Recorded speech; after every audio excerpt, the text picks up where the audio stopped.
Welcome, everyone, to another deep dive. Today, we're jumping into a really interesting topic sparked by a blog post titled Chimene Badi, Gospel and Soul, Astonishing Revelations. The idea is basically to unpack the observations and, frankly, the questions this article raises about the French singer Chimene Badi.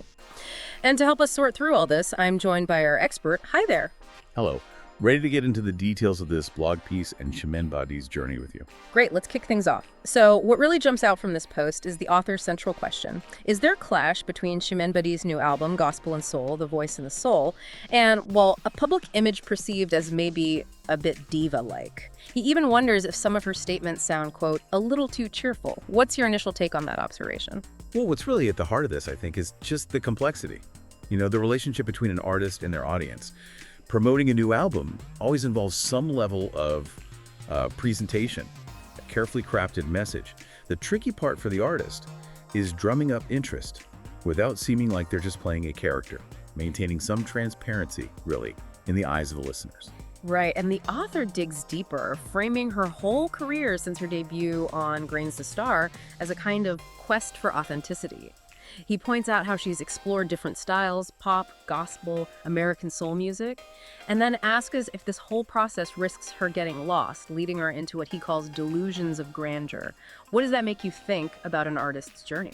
It's actually a pretty common trajectory for artists who hit it big quickly. There's this expectation from the audience for them to evolve to bring something new, but at the same time, people want them to stay true to what they liked in the first place. It's that tension, isn't it? Between exploring new ground and staying recognizable. The risk of losing that common thread is definitely real. Okay, so the blog then gives us a look back at Chimene Badi's history, influences, and evolution. It mentions the big impression she made on Grains to Star back in 2002. And her major influences, Whitney Houston, Aretha Franklin, how they likely shaped her vocals, both on ballads and, the more upbeat tracks. The author also brings up some anecdotes about vocal battles and moments of vulnerability that really connected with audiences. And finally, it touches on her current direction, this gospel and pop fusion, questioning potential artistic compromises involved. How do these different stages and influences kind of shed light on her path? Well, what's quite revealing there is seeing how powerful influences like Houston and Franklin could have shaped her singing approach, her expressiveness. Coming through a talent show like Grains to Star gave her instant visibility, obviously. But it's her genre exploration that shows she didn't want to be boxed in. And the question about compromise between gospel, which often has deep traditional and spiritual roots, and pop, which is more mainstream, that's an interesting point. Finding a balance that respects the essence of both, well, that's definitely a challenge. The article highlights a selective discography: Entre Nous 2003, Le Miroir 2006, Chimene Chantier 2023, and then Gospel and Soul, La Voix et l'Homme 2024. Does this selection give a fair picture of her musical range in your view? Oh, absolutely. I think so. That short list really paints a picture of an artist who hasn't shied away from taking different paths. From albums' original songs to a tribute to an icon like Piaf, and now landing on a project infused with gospel and soul. It definitely shows curiosity and an ability to handle diverse repertoire. Okay, so the blog's conclusion in the summary section, it emphasizes that Chimene Badi is an artist who leaves no one indifferent, and that her latest album and her public statements reveal a fascinating personality. Then the author circles back to that initial question. What are the real motives behind this image of a diva sharing life lessons? And is there a risk she might lose her way? What's your final perspective on these questions? It really brings us back to thinking about how an artist's image is constructed, doesn't it? How much is genuinely them and how much is, well, crafted? Maybe to meet expectations or just the demands of publicity. And then how does the audience decode that image?